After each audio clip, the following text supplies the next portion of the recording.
जोहार। मैं हूं सुनील गुलियार। काफ़ी दिनों के बाद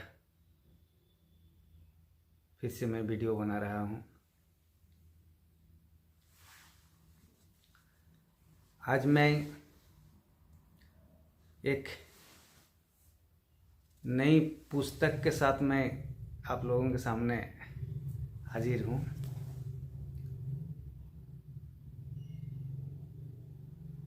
यह पुस्तक है बृहद छोटानागपुर के आदि बुनियाद। इस राजनीतिक चकाचौंध में हमारे युवा अब नौकरी से भी अधिक राजनीति की ओर झुक गए हैं। राजनीतिक नेता बनने के लिए, एमएलए एमपी बनने के लिए काफ़ी मशक्कत कर रहे हैं, मेहनत कर रहे हैं। युवाओं को झुकाव अब राजनीति की ओर आ गई है। अब पढ़े लिखे युवा नौकरी की ओर जा ही रहे हैं, लेकिन नौकरी में अगर कामयाबी ना मिले तो युवा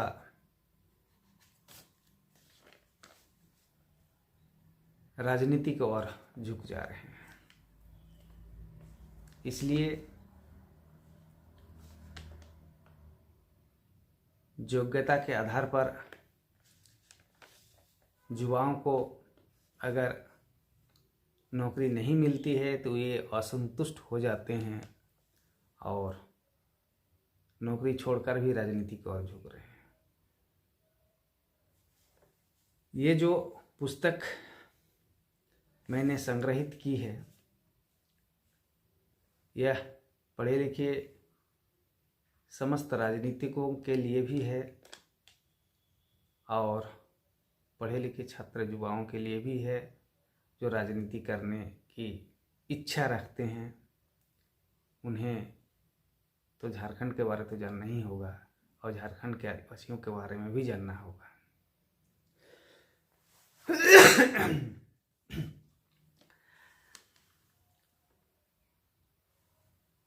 झारखंड में राजनीति करने के लिए कुछ विशेष जानकारी भी रखनी पड़ती है। वैसे राजनीति करने के लिए कोई योग्यता की जरूरत नहीं है, परंतु लंबे समय तक राजनीति करने के लिए विशेष जानकारी रखना चाहिए। तभी झारखंड और झारखंडियों का भला कर सकते हैं। आपके लिए ही मैंने बृहद छोटानागपुर के आदि बुनियाद पुस्तक लिखी है। यह पुस्तक सभी पढ़े लिखे नेताओं को पढ़नी चाहिए। जो युवा अपने मन में नेता बनने का ख्वाब पाल रखे हैं, उनके लिए यह पुस्तक मील का पत्थर साबित होगी। सामाजिक कार्य करने वाले, उच्च शिक्षा करने वाले या रिसर्च करने वाले युवाओं के लिए भी यह पुस्तक बहुत उपयोगी साबित होगी। इसलिए इस किताब को आप लोग फ्लिपकार्ट के माध्यम से भी मंगा सकते हैं या फ़ोन या व्हाट्सएप के माध्यम से बाय पोस्ट मेरे द्वारा भी मंगा सकते हैं। और रांची में ज्ञानदीप पुस्तक भंडार में दिया हुआ है, वहाँ से भी आप लोग मंगा सकते हैं, वहाँ जाके ले सकते हैं। राजधानी है इसलिए वहाँ रखना ज़रूरी है, वरना आप लोग बाय पोस्ट भी मंगा सकते हैं। और पढ़े लिखे युवाओं तो आजकल फ्लिपकार्ट चलाते हैं, भाई फ्लिपकार्ट से मंगा सकते हैं।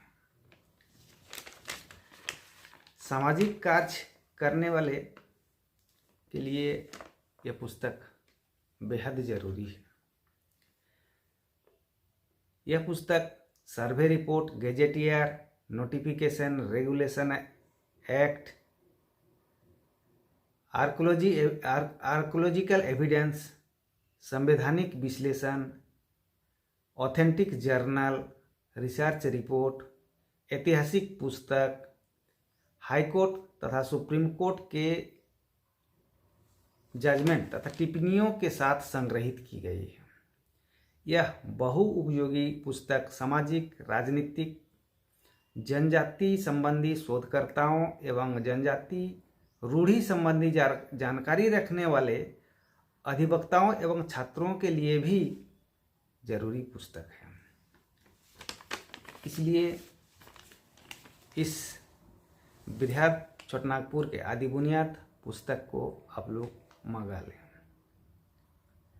Original inhabitants of greater Chotanagpur, इसके अंतर्गत बहुत सारे एविडेंस आपको मिलेंगे, बहुत सारे तथ्य आपको मिलेंगे, बहुत सारी जानकारियाँ आपको मिलेंगी। यह संग्रहित की गई पुस्तक है। इस पुस्तक में बृहद छोटानागपुर के मूल आदिवासी कौन, जनजाति किसे कहते हैं, अनुसूचित जनजाति किसे कहते हैं, जनजातियों के साथ क्या क्या षड्यंत्र हुआ है, देश में आदिवासियों को कमजोर कैसे बनाया गया, संख्या कैसे कम किया गया, झारखंडी संस्कृति मूल रूप से किन जनजातियों की है, बृहद झारखंड में कौन कौन सा कानून 1950 के पूर्व लागू था, आदिवासी धर्म कोड क्यों नहीं दी जा रही है, राढ़ क्षेत्र की लिपि क्या थी, जीवों की उत्पत्ति और मनुष्यों की उत्पत्ति कैसे हुई आदि भरपूर ज्ञान साक्ष्यों के साथ एकत्रित की गई है। इसलिए इस पुस्तक को सभी व्यक्तियों को पढ़ना चाहिए। विशेष करके झारखंड के समस्त झारखंडियों को, पढ़े लिखे युवाओं को यह पुस्तक पढ़नी चाहिए। जो लोग समाज हित में काम कर रहे हैं, जो लोग राजनीतिक काम कर रहे हैं,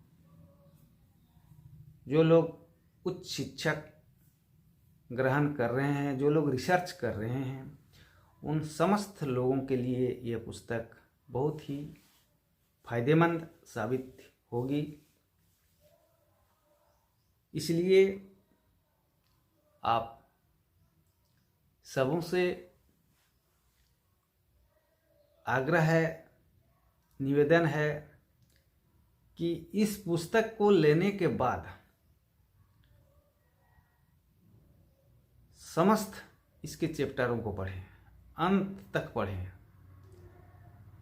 30 चैप्टर बनाई गई है। 30 चैप्टर को पूर्ण रूपेण पढ़ने के बाद ही आप इसका विस्तृत विश्लेषण या विस्तृत समीक्षा भी कर सकते हैं। आधा पढ़ने से, या कुछ भाई लोग जो लोग मंगाए हैं, मैं उन्हें भी आग्रह करूंगा, अनुरोध करूंगा कि आप पुस्तक को डेली 1 से 2 चैप्टर कम से कम जरूर पढ़ें, और 15 दिन लगे चाहे 30 दिन लगे, इस पुस्तक को लगातार पढ़ के इसको अंतिम चैप्टर तक पढ़ें। क्योंकि जब तक अंतिम चैप्टर तक नहीं पढ़ेंगे तब तक झारखंड के विषय में और यहाँ के आदिवासियों के विषय में पूर्ण जानकारी आपको प्राप्त नहीं होगी। और आधा अधूरा पढ़ने से मन में भ्रम भी पैदा होती है, क्योंकि ये साक्ष्य पर आधारित पुस्तक है।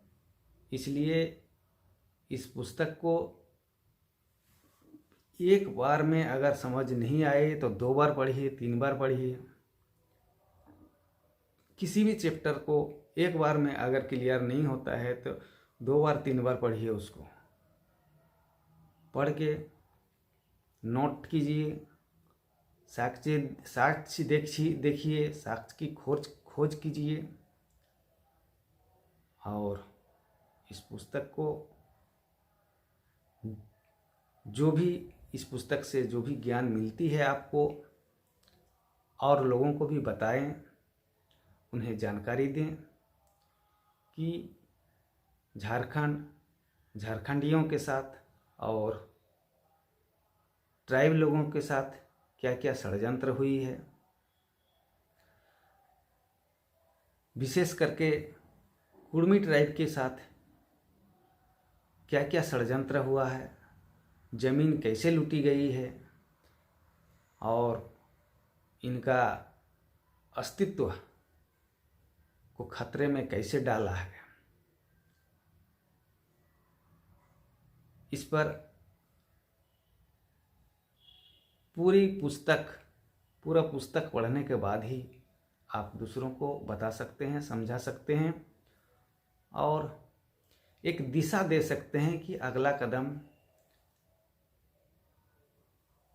क्या होनी चाहिए, क्या करनी चाहिए।